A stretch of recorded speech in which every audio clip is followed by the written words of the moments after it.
Elizabethan theater as popular entertainment. The theater became popular through performances, low prices, interactivity with the audience, and other forms of entertainment. The cost was so cheap that shop owners had to keep check on their workers in fear that they would run off to the theater for a show. Going to the theater cost around 1 English penny, which translated in today's currency would cost around $1.66. Next was the interactivity. The interactivity is what had drawn many people to the scene. It had an electric atmosphere, where people from all classes would throw fruit and hiss at the antagonist, and cheer for the protagonist. The antagonist and the protagonist would also speak to the audience to bring them into the reality of the play. The theater was also used for bear baiting, a popular sport of the Queen's choice, bare knuckle fights for the common men, and cockfighting for competition. The proceeds were used to support the theater, actors, and playwrights.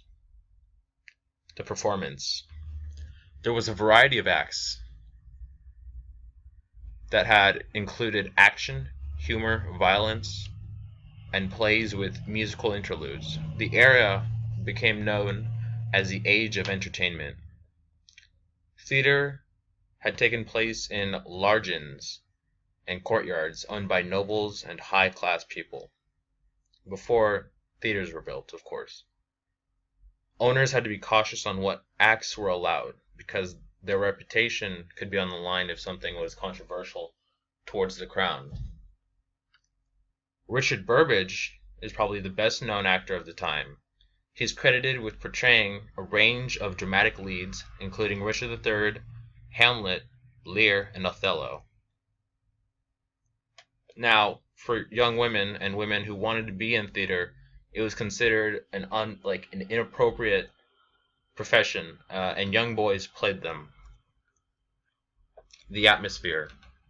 There was very little etiquette while plays were playing, and it was because of the small amount of etiquette people felt freedom to express their feelings about the play.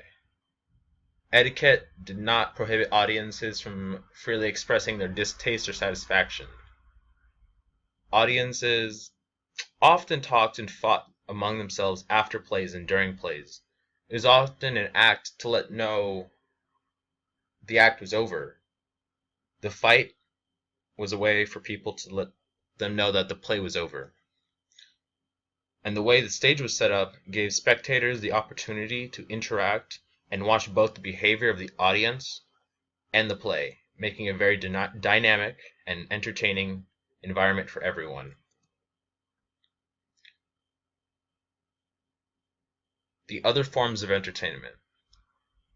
The Queen's second choice for entertainment was, of course, bear baiting. She loved it. It was next to theater.